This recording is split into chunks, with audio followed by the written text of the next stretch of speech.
tengo aquí a otro talento local.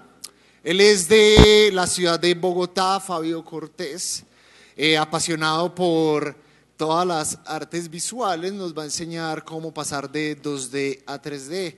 Él ha hecho contribuciones a proyectos open source como A-Frame y en sus palabras, literalmente nos va a hablar hoy de cosas ñoñas visuales. Entonces démosle un fuerte aplauso a Fabio Cortés.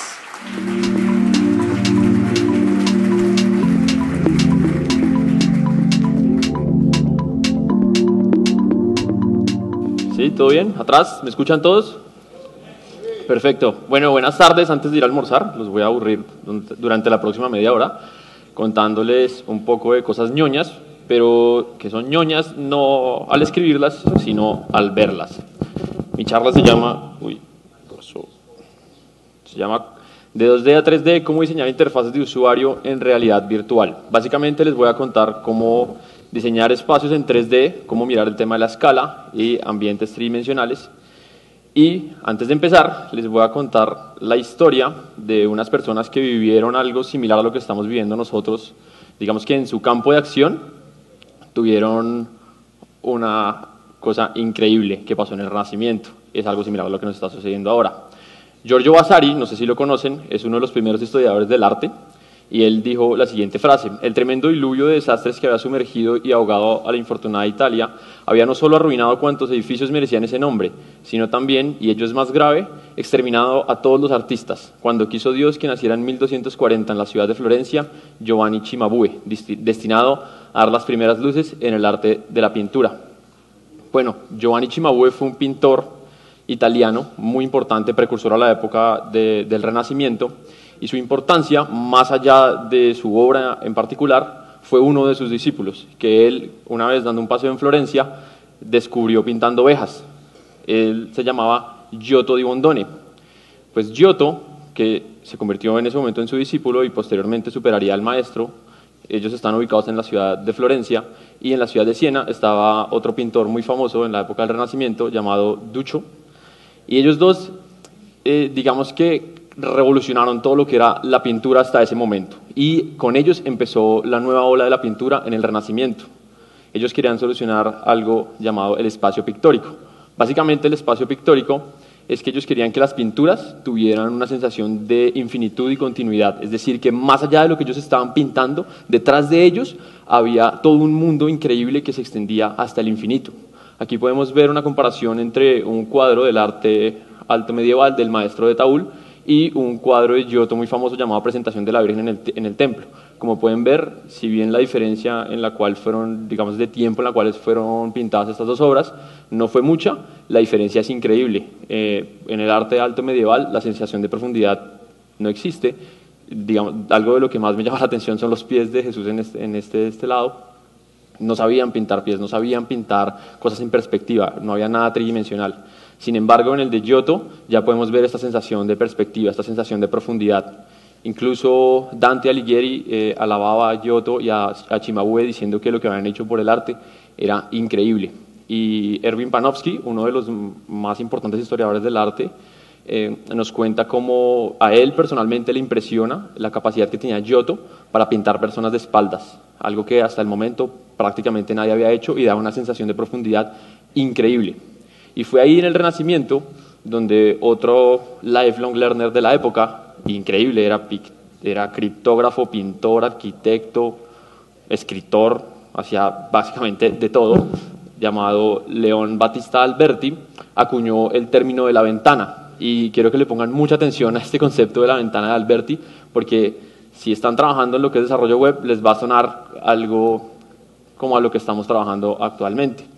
Pues Alberti decía que para él quería que los cuadros, en una obra que se llamaba De la pintura, en un libro que escribió, decía que para él los cuadros en la época del Renacimiento y posterior eran como una ventana, era como un cuadro mágico en el cual yo ponía la cabeza y me asomaba y veía todo un universo increíble.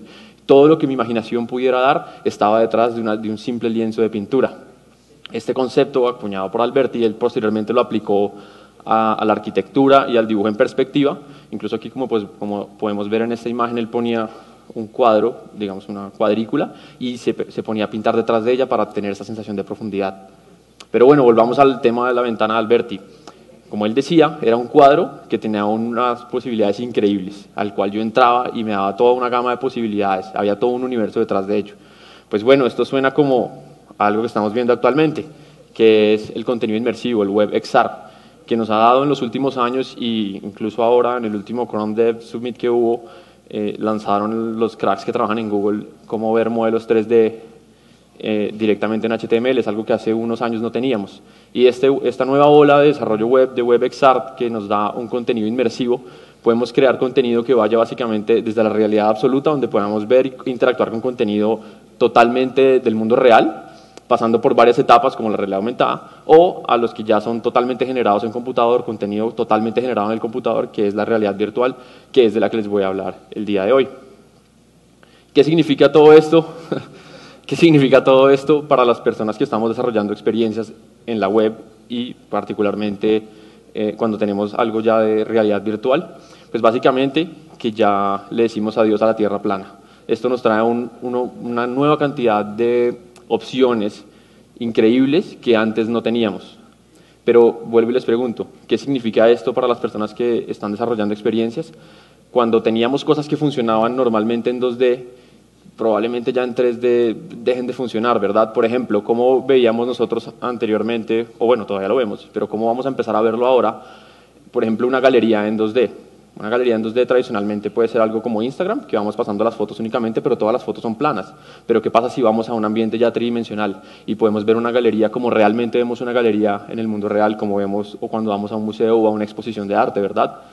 ¿O qué pasa con esas cosas que tradicionalmente funcionaban, con esos paradigmas que funcionaban en 2D? ¿Qué va a pasar con ellos ahora que estamos en 3 dimensiones? O que tenemos esta nueva posibilidad de las 3 dimensiones.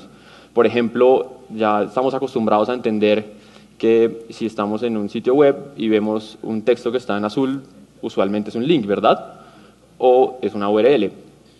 O, por ejemplo, el drag and drop, ya es algo natural para nosotros. Ya son todos estos patrones de diseño, estos paradigmas de diseño a los cuales ya nuestro cerebro está habituado. Es algo que nosotros ya entendemos y ya manejamos. Pero ¿qué pasa con todos estos patrones cuando vamos a 3 dimensiones? Entonces, teniendo toda esta nueva gama de posibilidades, teniendo todos estos nuevos conceptos de los cuales les estoy hablando, y ustedes seguramente habrán visto, ¿cómo podemos garantizar una buena experiencia de usuario en estos ambientes tridimensionales, donde ya los paradigmas de diseño tradicionales van a dejar de funcionar? Adicionalmente, VR, la realidad virtual, es una plataforma única, donde tenemos diferentes formas de consumirla y, nuevamente, insisto, los patrones de diseño tradicionales ya no nos van a funcionar. Pero para empezar a hablar de diseño para realidad virtual, es importante entender que hay muchos contextos de uso diferentes. Es decir, que, como pueden ver, hay muchas formas de consumir realidad virtual. Incluso, ahí no están, pero hasta puede ser en web. Simplemente una página web que tenga algún framework, 3JS, iframe, React 360 y sea tridimensional. ¿Cómo lo vamos a consumir? ¿Cómo podemos crear contenido que sea consistente para todos los contextos de uso de nuestros usuarios? Y para entender esto, es importante conocer los diferentes tipos de input e interacciones que los usuarios pueden llegar a tener con el contenido inmersivo que nosotros vayamos a crear.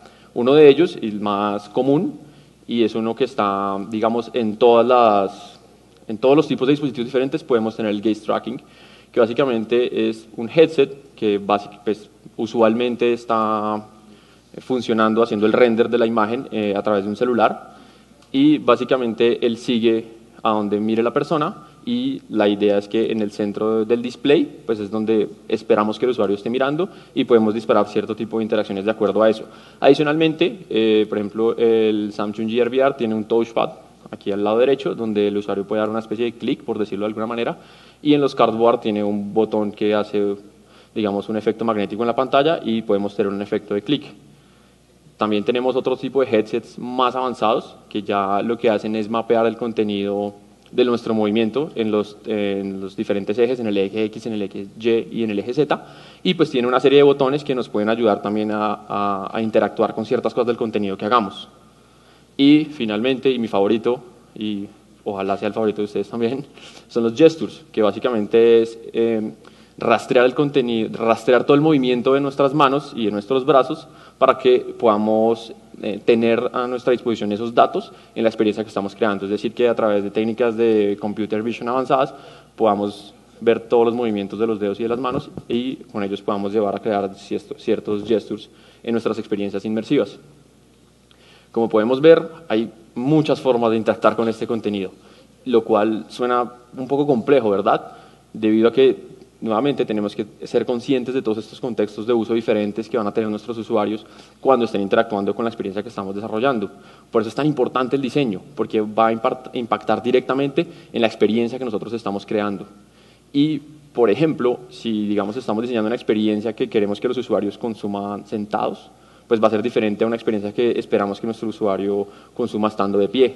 Los movimientos de los hombros, de la cabeza, del giro del cuerpo van a ser diferentes. O incluso si estamos en un sitio como este y estuviéramos todos mirando esta charla en realidad virtual, pues todos deberíamos ser conscientes de que las otras personas también están mirando el contenido en realidad virtual, ¿verdad? Y no deberían interferir las unas con las otras. Por eso es tan importante el tema del diseño.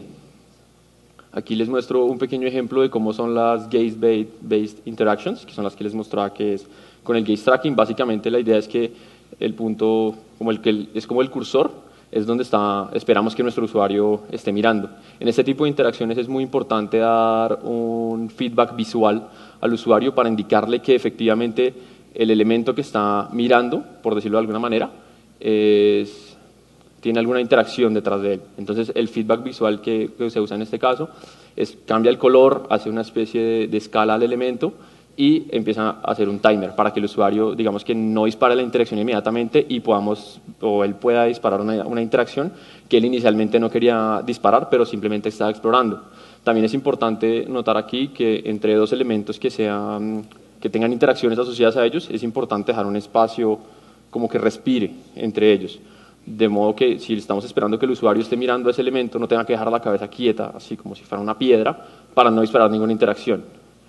Entonces, estas son las gaze-based interactions. Aquí tenemos en hand tracking.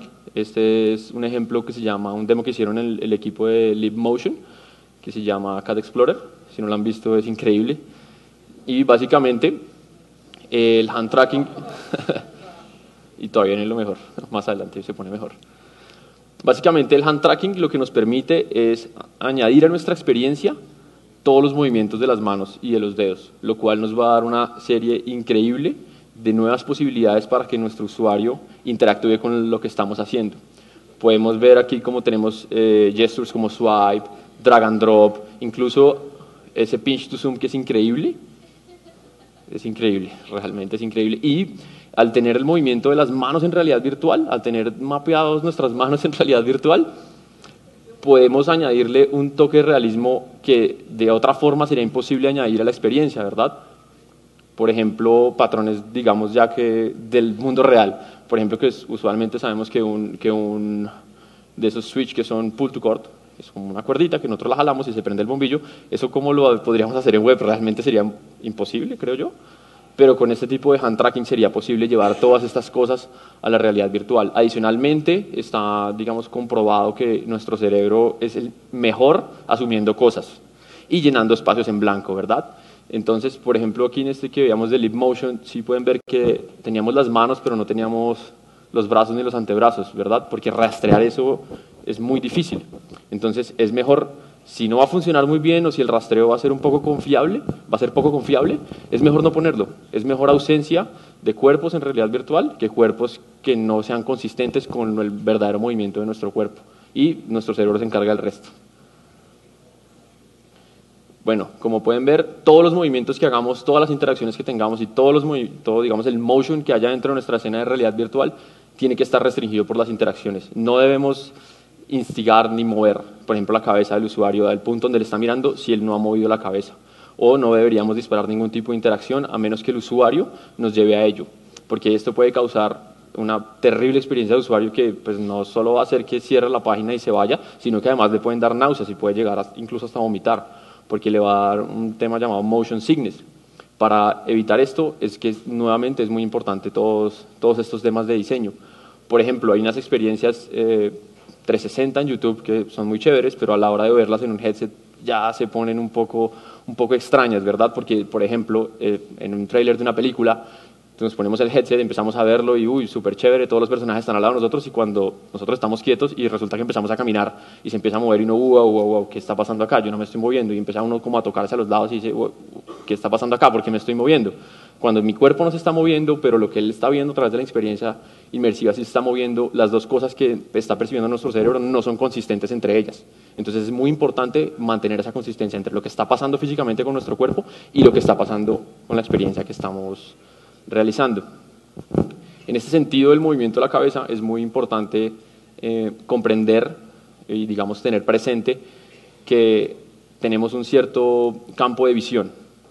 Hay un campo de visión cómodo, un campo de visión ya no tan cómodo, donde tengo que mover el cuello y pues ya donde tengo que girar todo mi cuerpo. Esto es muy importante a la hora de desarrollar este tipo de experiencias de acuerdo a lo que vayamos a hacer. Esto no es que sea, digamos, algo estrictamente necesario que siempre tiene que hacerse así, no necesariamente, depende de lo que queramos hacer, pero sí es importante saber que debemos evitar que nuestro usuario maltrate su cuello, buscando elementos alrededor, digamos, de toda la experiencia, porque una vez que entramos en modo VR o en modo inmersivo, nuestro usuario está esperando contenido 360, ¿verdad? Pero pues si le vamos y le escondemos las cosas con las que va a estar por acá atrás, pues como que ya no va a ser muy cómodo, ¿verdad? Y si está sentado, probablemente no los vaya a ver. Entonces esto es importante también tenerlo en cuenta.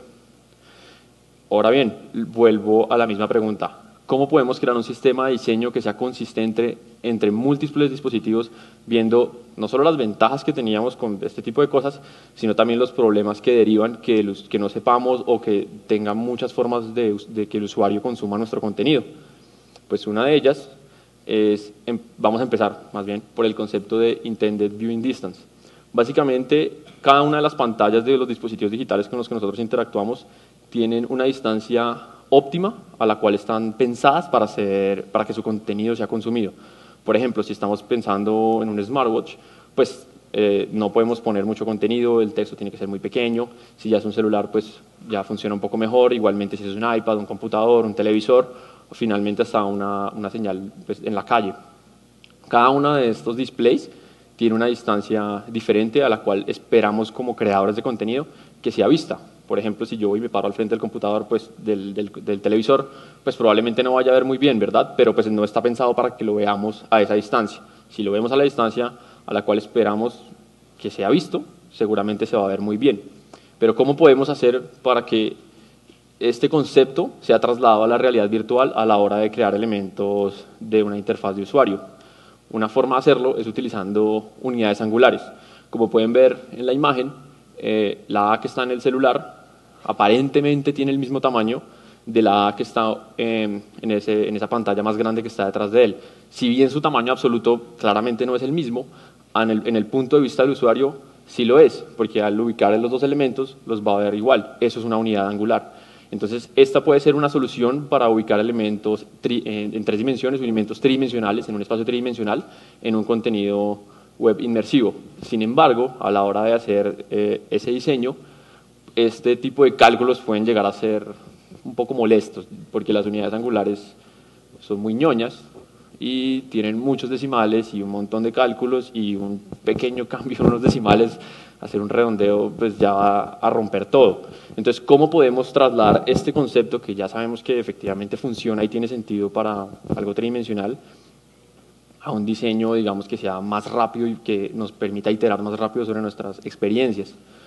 Y nuevamente el equipo de Aliens de Google VR se ideó una forma llamada DIMS, que son los milímetros independientes de la distancia, o el Distance Independent Millimeter, y básicamente lo que nos dice es que un DIM es 1 milímetro a 1 metro de distancia. O sea, vamos a seguir los milímetros a medida que se alejen de nosotros. La idea de esto es diseñar una vez y pues ya nos ocupamos de la escala después. Aquí no tiene mucho sentido, pero aquí ya debe tener un poco más de sentido. La idea es combinar la distancia a la cual esperamos que nuestro usuario vea los elementos de UI que vayamos a ubicar en nuestra experiencia de realidad virtual, y combinarlo con el tamaño original para el cual nosotros diseñamos este elemento. La idea es diseñar en DIMS el elemento y utilizar la distancia a la cual queremos que nuestro usuario vea ese elemento para escalar este elemento del UI. Básicamente, esta connotación de los DIMS pues, nos permite eliminar el problema de los decimales y que sea fácil, digamos, iterar y cambiar cosas, porque cuando estamos diseñando, incluso cuando hacemos diseño web tradicional en píxeles, uno a veces dice, no, me faltó unos 2-3 píxeles a la izquierda, unos 2-3 píxeles a la derecha. Si usáramos muchos decimales, eso sería un poco molesto. Con los DIMS solucionamos ese problema y, adicionalmente, cuando vayamos a tener una animación, la escala va a funcionar exactamente igual. Entonces esto es una ventaja y con esto podemos solucionar el tema de escalar componentes de UI para realidad virtual. Y a la hora de diseñarlos en Sketch, en Illustrator, en Photoshop, en Adobe XD, en donde lo queramos diseñar, la escala es muy simple. Un píxel es un DIM, 30 píxeles serían efectivamente 30 DIMs, es decir que podemos crear un canvas con los 360 grados, como si fueran 360 grados, y ahí empezar a ubicar los elementos y nos ocupamos de la escala ya cuando estemos haciendo la parte del código de acuerdo a la distancia donde vayamos a ubicar el elemento en realidad virtual. Pero bueno, ¿será que esto es suficiente para desarrollar experiencias de realidad virtual únicamente solucionando el tema de la escala? Pues probablemente no, ¿verdad? Si me ocupo únicamente de la escala para ubicar los elementos en un contenido tridimensional o inmersivo, pues como que se ve raro, ¿cierto? Se ve como plano y como que 360 no parece, ¿cierto? Como que hay una foto encima de otra foto ahí, pero como que no funciona muy bien. Es decir que la escala no es el único componente del cual nos debemos ocupar al diseñar ambientes tridimensionales en la web. Además, es injusto hacer esto con los contenidos de los laterales de la imagen, porque si suponemos que el usuario está consumiendo esto en un headset y está mirando contenido 360, las imágenes o los elementos de UI que ubiquemos a los lados no van a tener la misma distancia al punto de visión de nuestro usuario, es decir, van a estar más lejos. Si bien aquí se ve plano, porque pues no tenemos un headset, pues es un screenshot, a la hora de ver esto en un headset, sería injusto con el contenido de los lados, perdería protagonismo porque los píxeles están a una diferente distancia de nosotros a medida que se alejen del centro de la visión. ¿Cómo podemos solucionar esto? Una forma de hacerlo es utilizando contornos cilíndricos para ubicar los elementos. ¿Qué ventaja nos ofrecen los contornos cilíndricos? Que todos los píxeles que ubiquemos bajo un mismo radio van a estar a la misma distancia del centro de visión, es decir, que no importa dónde mire el usuario, siempre todo el contenido va a tener el mismo protagonismo porque va a estar a la misma distancia de él. Y adicionalmente, desde múltiples ángulos se va a poder ver mejor y nos va a dar una sensación de 3 dimensiones mucho más agradable. Incluso, esto también, digamos, no aplica siempre, depende de las necesidades particulares de la experiencia que estemos creando, pero si ubicamos el centro de visión, o si emuláramos que ubicamos el centro de visión atrás de la cabeza del usuario, se va a relajar incluso un poco más el contorno del círculo y se puede llegar a ver incluso muchísimo mejor. Esto aplica para web, para juegos, para todo tipo de contenido tridimensional que estemos desarrollando, funciona súper bien. Y pues aquí ya podemos ver que ahora sí parece como que 360. Nuevamente los contenidos de los lados se ven un poco estirados porque pues esto está pensado para ser consumido en un headset, no necesariamente en desktop. Entonces ahí ya pues digamos que es por eso que se ve así un poco estirados. Entonces, viendo todas estas cosas, viendo todo esto, todas estas posibilidades que nos da el desarrollo de experiencias en tres dimensiones, podemos decir que en realidad virtual el entorno es la interfaz y que la interfaz es el entorno. La línea entre ellos es cuestión de diseño. Las mejores experiencias de realidad virtual son las que reaccionan como el usuario espera. Cuando nuestro usuario entra en un modo VR, en un modo de realidad virtual, inmediatamente está inmerso en otro mundo, pero en otro mundo del cual él es parte. Y no podemos ir y cambiar las reglas del juego solamente porque nosotros estamos haciendo esta experiencia. Por ejemplo, él va a esperar contenido 360 efectivamente, porque está en realidad virtual, pero él también y nuestro cerebro va a esperar que las leyes, digamos, de la física o de cómo funciona el mundo real, deben aplicarse ahí también, ¿verdad? Por ejemplo, algo grande suele ser pesado, ¿cierto? Las sombras nos indican la dirección, qué es arriba y qué es abajo. Nuestro cerebro lo asocia directamente con las sombras, de dónde vienen los puntos de luz.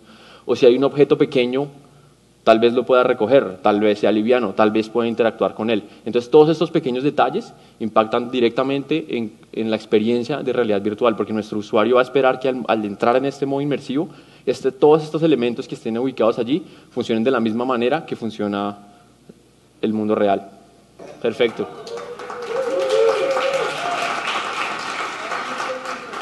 Bueno, como les decía, el usuario es parte del entorno. En todas las experiencias que nosotros desarrollemos que sean inmersivas, el usuario debe ser consciente de que él es parte de eso. No podemos separar lo que es el usuario de la experiencia que está teniendo. La idea es que él siempre sea parte del entorno y nunca pierda el sentido de sí mismo, porque al perder el sentido de sí mismo va a separar totalmente lo que es su vida de lo que es el contenido que está consumiendo. Ahí les dejo ver el video, ya que los hice esperar tanto, es muy chévere.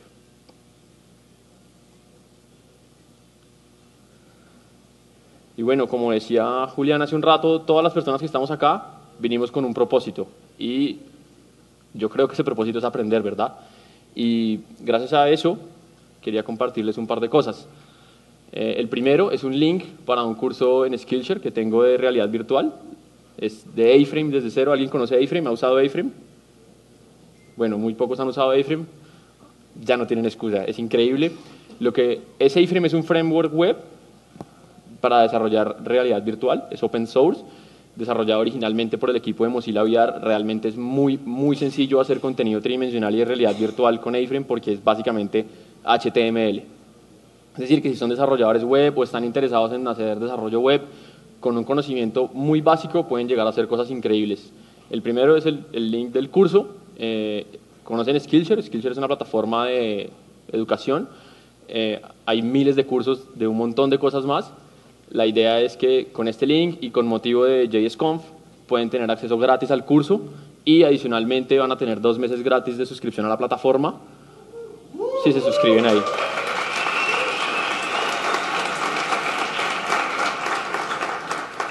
Y también, este sí ya es en español, este es un workshop que está en GitHub, también es de A-Frame desde cero. Ahí se explican todos los conceptos de web VR, cámara, perspectiva, manejo de interacciones, el cursor, todo este tipo de cosas que necesitamos para empezar a trabajar lo que es realidad virtual en la web usando A-Frame. La idea es que cuando completen el workshop o cuando completen el curso tengan las bases suficientes para continuar con ustedes y que su propia curiosidad los motive a hacer algo increíble. Y con ese mensaje me quiero despedir, porque nosotros estamos creando el futuro.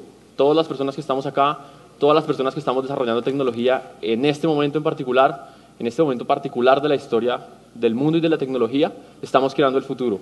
Y lo que nosotros hagamos ahora, la forma como nosotros lo hagamos, va a definir cómo las personas van a consumir la tecnología en los próximos 10, 20 o 30 años.